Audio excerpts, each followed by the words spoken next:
Hello students, today my thought is if I is replaced by we then even illness becomes wellness है ना बेटा। illness the I अगर मैं we ਦੇ ਨਾਲ replace करदा ਤਾਂ ਕੀ होएगा, illness ਜਿਹੜੀ है वो wellness बन जाएगी है ना बेटा। illness भी wellness च change हो जाएगी। it means कि ਇਹਦਾ मतलब कि जे मैं कल्ली कोई काम कर रही हाँ तो फिर वो इन्ना फ़ायदा नहीं मैनू देगा है ना। मैं कल्ली करी जा रही हाँ तो की फ़ायदा फिर जदों असी सारे मिल जावांगे फिर वही काम जन्नत बन जाएगा है ना। तो आ जी बीमारी आई हुई है ना दुनिया ते ये भी सानू ऐ लगेगा भी कोई गल नहीं चली जाएगी। असी तो अपनी वैलनैस कर ही रहे हैं है ना। असी की करना स्कूल जाके पढ़ाई करनी है, घर बैठे बैठे देखो तुहानू कितना वधिया मौजा लगियां होईयां ने, आराम नाल खांदे पींदे पढ़दे हो तुसीं है ना। सो हर एक अपनी सोच नू इस तरह का बना लो बेटा कि तुहानू कदी इदां लगे ही ना कि असी कुछ गलत सिचुएशन दे विच फसे हुए हैं। और वो कदों होएगा जदों असी सारे मिल के काम करांगे। ठीक है, देखो इकल्ला टीचर, मैं हमेशा कहनी है इकल्ला टीचर कुछ नहीं है, बिना स्टूडेंट्स दे वी आर नथिंग है ना। तुसी साडे नाल हो तां असी सब कुछ है, तुसी साडी पावर हो। टीचर दी पावर कौन है, स्टूडेंट्स है। जब तक स्टूडेंट्स अच्छी तरह काम नहीं करेगा तब तक टीचर जिहड़ा है वो अच्छा टीचर नहीं है।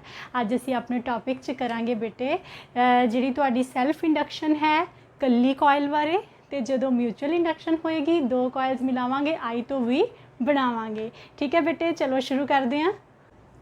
हाँ जी बेटा, हुण देखो सैल्फ इंडक्टेंस की है तो म्यूचुअल इंडक्टेंस की है ना। सैल्फ इंडक्शन क्या है बेटे, किसी कॉयल दे विच असी करंट चेंज करना है ना।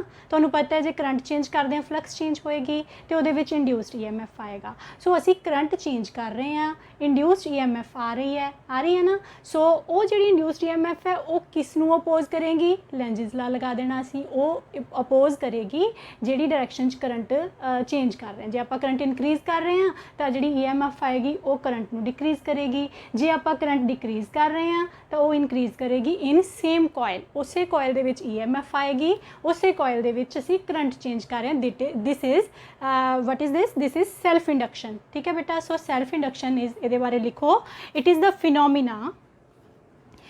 Phenomena in which self induction, it is the phenomena by virtue of which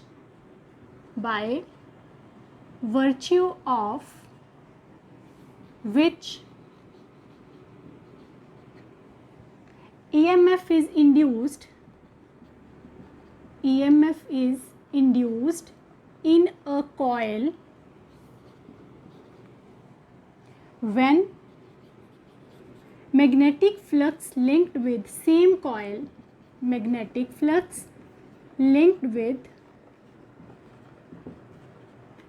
coil is changed। उसी कॉयल दी मैग्नेटिक फ्लक्स चेंज करनी। सेल्फ का मतलब ये है ना, आई है कला आई। Self same coil is changed. Clear है बेटा। हुण देखो जी असी वाली कॉयल की गल करिए ना राजे तो ये करंट है। ठीक है, मान लो मैं करंट नू इनक्रीज़ करना शुरू कर दिता। अगर मैं करंट इनक्रीज़ कर रही हाँ तो ये EMF इंड्यूस होएगी। जे करंट इधर जा रहा है EMF इनू अपोज करेगी। ठीक है, इनक्रीज़ वाली डायरैक्शन नू अपोज करेगी। सो ये है तुहाडा सैल्फ इंडक्शन का केस। जे मैं बेटा करंट नू डिक्रीज़ करा, जे मैं करंट जा रहा है ऊपर, मैं इनू डिक्रीज़ करना शुरू कर दिता। ठीक है, डिक्रीज़ करता सी 5 एम्पीयर सी 4 ले आए 3 ले आए, फिर की होएगा करंट तो इधर जा रहा, EMF इनू वधाने की कोशिश करेगी क्योंकि मैं घटा रही हैं, फिर EMF इधर नू होएगी। ठीक है, लेंजिस लॉ है सारे बच्चों को पता ही हुण लेंजिस लॉ की होंदा, तुसीं देख चुके हो वीडियो। सो ये जिहड़ा फिनोमिना है इसनू असीं की कहने आ, सैल्फ इंडक्शन। Very good. उस तो बाद है बेटा असीं हुण डेरीवेशनस करनी है थोड़ियां जिहियां डिराइव करांगी बेटे। सैल्फ इंडक्शन दे विच थोड़ी जी डेरीवेशन भी साडे कोल उहदा कोफिशिएंट किद्दां निकलदा है सैल्फ इंडक्शन दा। सो सैल्फ इंडक्शन दा कोफिशिएंट कड्ढण लई असीं लिखांगे, ये डेफिनेशन लिखण तो बाद we know that change in flux, जिहड़ी तुहाडी फ्लक्स है ना वो किहदे ते डिपेंड करदी है बेटा, phi is directly proportional to current. सौखी जी गल है, मेरे बच्चों ने आराम नाल याद कर ली। करंट चेंज करते हैं, फ्लक्स भी चेंज हो रही है, सो फाई डिपेंड करती है करंट पर। So phi is equal to L I. नवी चीज़ की देखी मेरे बच्चों ने, L. Okay, L is coefficient of self induction. So तुसी की लिखोगे, L is coefficient of self induction. हुण तुहानूं पेपर 'च की आएगा, एक तो आ सकता है सैल्फ इंडक्शन की होंदी है, दसो उहदे बारे डेफिनेशन लिख देनी आपां। दूसरा आ सकता है कि self coefficient of self induction नूं डिफाइन करो, define coefficient of self induction. Then we will write L is equal to phi when I is equal to 1। Definition कराने तो पहला मैं एक होर रिलेशन दसांगी, इनू मैं इंड्यूस्ड EMF दे नाल लिंक करांगी बेटे। वो किस तरह लिंक होएगा, देखो फाई तुसी लिख लिया, तुहानू इंड्यूस्ड EMF पता है, we know that E is equal to minus D phi upon D T. So E is equal to minus L D I upon D T. या तुसी इत्थे पहला स्टैप इंट्रोड्यूस कर लो, एक है तुहाडा फाई दी वैल्यू पुट की मैं इत्थे, ठीक है, फाई एल आई सी। सो मैं इत्थे पुट करता, L is constant of proportionality बाहर आ गया, so rate of change of current रह गया अंदर। इस इक्वेशन तो की मिलेगा, E upon D I upon D T is called L. Clear हो गया सारिਆਂ ਨੂੰ। ਹੁਣ ਅਸੀਂ डेफिनेशन देखो किद्दां बना देनी ਇਹਦੀ। When D I upon D T is equal to 1, मतलब जे असी किसी कॉयल दे विच rate of change of current 1 unit रखते हैं, then L is equal to minus E. Okay, so असी की लिखांगे, सारे बच्चे लिख लो definition. Self coefficient of self induction is numerically equal to induced EMF in the coil when rate of change of current in same coil is 1 unit या 1 ampere per second लिख सकते हो, ठीक है बेटा। सो ये तुहाडे कोल आ गई self induction the coefficient of self induction the definition. हुण असी इहदे इंपोर्टेंट जिहा एक क्वेश्चन है, बहुत बारी आंदा है, ये यूनिट्स की है कोफिशिएंट ऑफ सैल्फ इंडक्शन दे। ऐसे यूनिट क्या है, दैट इज़ हैनरी। सारे बच्चों ने याद रखना है, हैनरी ये यूनिट है, एच दे नाल इनू नोट करते हैं। हुण जे क्वेश्चन आ गया डिफाइन करो 1 हैनरी क्या है, फिर भी मैं तुहानू दस्सिया है यूनिट किद्दां डिराइव करीदे हुंदे बेटा, इस फॉर्मूले वैल्यूज़ पुट करो। 1 henry is equal to L दे सॉरी पहला मैं एल कड्डा, 1 हैन इस फॉर्मूले करांगे। 1 henry is equal to EMF दे यूनिट तो वोल्ट ही होणगे, डिवाइडेड बाय करंट दे एम्पीयर, टाइम दे second, ampere per second. So किद्दां डिफाइन करांगे, coefficient of self inductance of a coil is said to be 1 henry if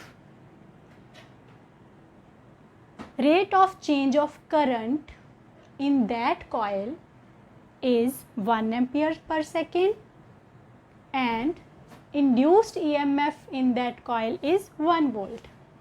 clear है बेटा सारिਆਂ ਨੂੰ, सारा कुछ 1 कर दो, यूनिट की डेफिनेशन तो सौखी हुई है कढ़नी।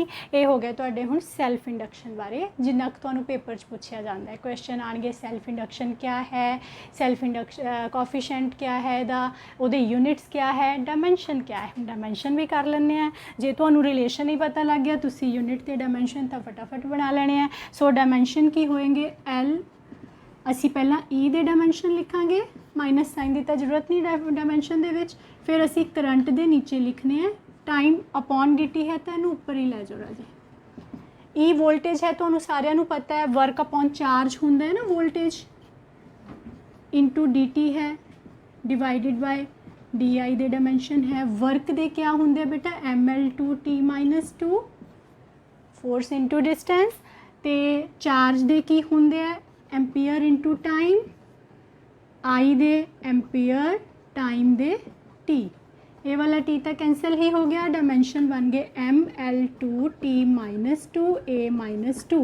These are the dimensions of coefficient of self induction. Clear है सारिਆਂ ਨੂੰ। नैक्सट टॉपिक है बेटे मेरा म्यूचुअल इंडक्शन। हुण असी आई तो वी बनाना है, किद्दां बनेगा देखो, 2 कॉइल्स लैनियां, ਪਹਿਲਾਂ ਕੱਲੀ ਕੋਇਲ ਸੀ ਨਾ, ਉਹਦੇ ਵਿੱਚ ਹੀ ਛੇੜਛਾੜ ਕਰਦੇ ਸੀ ਤੇ ਉਹਦੇ ਵਿੱਚ ਹੀ ਇੰਡਿਊਸਡ EMF ਆਉਂਦੀ ਸੀ। ਹੁਣ ਅਸੀਂ ਕੀ ਕਰਨਾ ਹੈ, ਇੱਕ ਨੇਬਰਿੰਗ ਕੋਇਲ ਲੈ ਲੈਣੀ ਹੈ ਉਹਦੇ ਨਾਲ, ਠੀਕ ਹੈ। ਸੋ ਮਿਊਚੁਅਲ ਇੰਡਕਸ਼ਨ 'ਚ ਲਿਖੋ ਪਹਿਲਾਂ ਹੈ ਕੀ ਹੈ ਇਹ, mutual induction, it is the phenomena by virtue of which it is the phenomena by virtue of which when EMF is induced in a coil when magnetic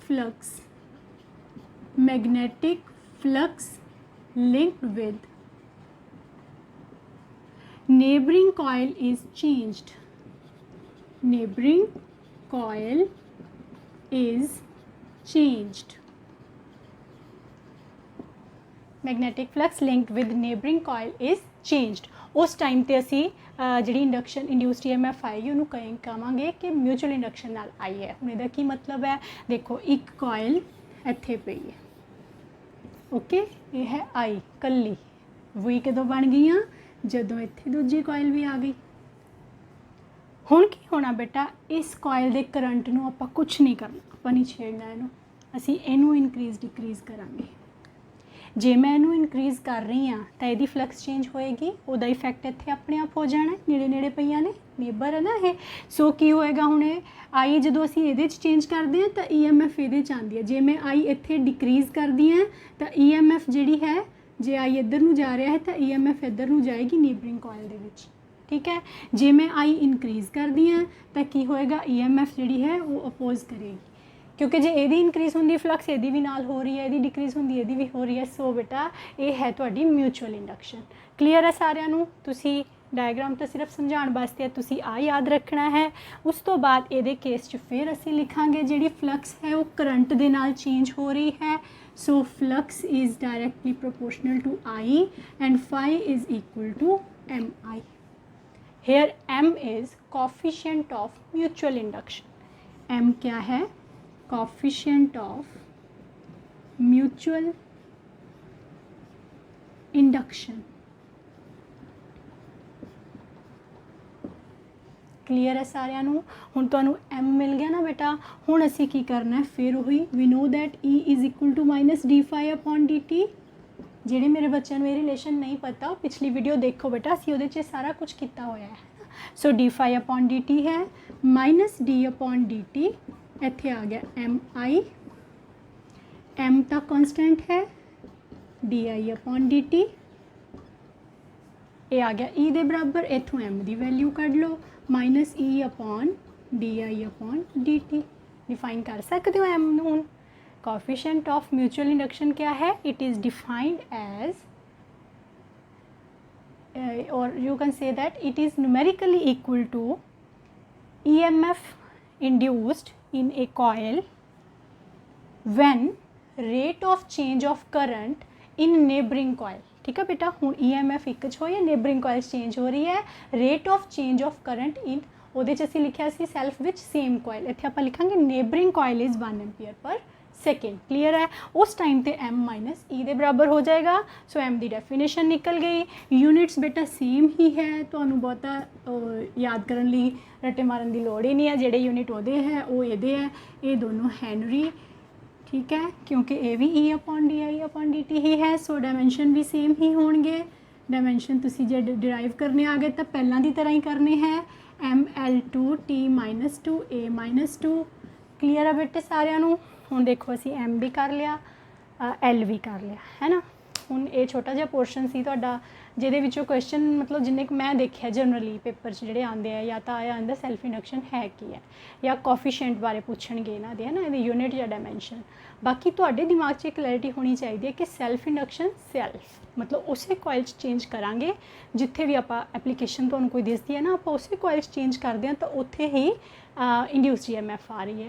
तो दूसरा केस म्यूचुअल इंडक्शन का, है ना। म्यूचुअल इंडक्शन से असीं एक कोयल छेड़खानी करते हैं, दूसरे च करंट अपने आप आता है, इंड्यूस्ड EMF आती है। हुण तुसीं ना जदों एयरपोर्ट पर जाते हो या तुसीं मंदिरां च जाते हो, किसी क्राउड वाली थां ते जाते हो, तो तुहानूं पता है ना, तुहानूं चैक करते सिक्योरिटी वाले चैकिंग करते हैं ना, उन्होंने हाथ च की हुंदा है, ਇੱਕ ਕੋਇਲ ਹੁੰਦੀ ਹੈ ਉਹਨਾਂ ਦੇ ਹੱਥ 'ਚ, ਉਹ ਤੁਹਾਡੇ ਅੱਗੇ ਲਗਾ ਕੇ ਦੇਖਦੇ ਹੈ ਨਾ, ਉਹ ਕੀ ਹੁੰਦਾ ਉਹਦੇ ਵਿੱਚ ਮਿਊਚੁਅਲ ਇੰਡਕਸ਼ਨ ਹੁੰਦੀ ਹੈ ਬੇਟੇ, ਹੈ ਨਾ, ਕਿਉਂਕਿ ਤੁਸੀਂ ਉਹਦੇ ਵਿੱਚੋਂ ਲੰਘ ਰਹੇ ਹੋ, ਜਿਹੜਾ ਗੇਟ ਸਰਕਟ ਬਣਿਆ ਹੋਇਆ ਹੈ ਉਹਦੇ ਵਿੱਚੋਂ ਨਿਕਲ ਰਹੇ ਹੋ, ਤਾਂ ਤੁਸੀਂ ਫੀਲਡ ਚੇਂਜ ਕਰ ਦਿਓ, ਤੁਸੀਂ ਫਲਕਸ ਚੇਂਜ ਕਰ ਰਹੇ ਹੋ, ਉੱਥੇ ਫਲਕਸ ਚੇਂਜ ਹੋਏਗੀ। ਜੇ ਤੁਹਾਡੇ ਕੋਲ ਮੈਟਲ ਹੈ, ਕੋਈ ਵੀ ਮੈਟਲ ਹੈ ਤੁਹਾਡੇ ਕੋਲ, ਮੈਟਲ ਦੇ ਨਾਲ ਤਾਂ ਫਲਕਸ ਚੇਂਜ ਹੋਣੀ ਹੈ ਨਾ, ਮੈਟਲ ਨੇ ਫਲਕਸ ਚੇਂਜ ਕਰ ਦੇਣੀ ਹੈ ਅਤੇ ਉੱਥੇ ਸਿਗਨਲ ਆ ਜਾਣਾ, ਉੱਥੇ ਟੀ ਵੱਜ ਜਾਂਦੀ ਹੈ। ਇਸੇ ਤਰ੍ਹਾਂ ਜਿਹੜੇ ਤੁਹਾਡੇ ਏਅਰਪੋਰਟਸ ਹੈ ਜਾਂ ਕਿਤੇ ਵੀ ਲਗੇਜ ਵੀ ਚੈੱਕ ਹੁੰਦਾ ਹੈ ਨਾ, ਉਹ ਬਿਨਾਂ ਦੇਖੇ ਕਿੱਦਾਂ ਚੈੱਕ ਹੋ ਜਾਂਦੇ ਨੇ, ਹੈ ਨਾ। ਸੋ ਇਸ ਤਰ੍ਹਾਂ ਮਿਊਚੁਅਲ ਇੰਡਕਸ਼ਨ ਜਿਹੜਾ ਹੈ ਉਹ ਬੜਾ ਇੰਪੋਰਟੈਂਟ ਪ੍ਰੋਸੈਸ ਹੈ। ਅੱਗੇ ਤੁਸੀਂ ਹੋਰ ਸਟੱਡੀ ਕਰੋਗੇ ਜਿੱਦਾਂ ਜਿੱਦਾਂ ਅਗਲੀਆਂ ਕਲਾਸਾਂ ਜਾਓਗੇ। ਫਿਲਹਾਲ ਤੁਹਾਡੇ ਲਈ ਇੱਥੇ ਤੱਕ ਸਫੀਸ਼ੀਐਂਟ ਹੈ, ਸਾਰੇ ਬੱਚਿਆਂ ਨੇ ਅੱਛੀ ਤਰ੍ਹਾਂ ਯਾਦ ਕਰਨਾ ਹੈ।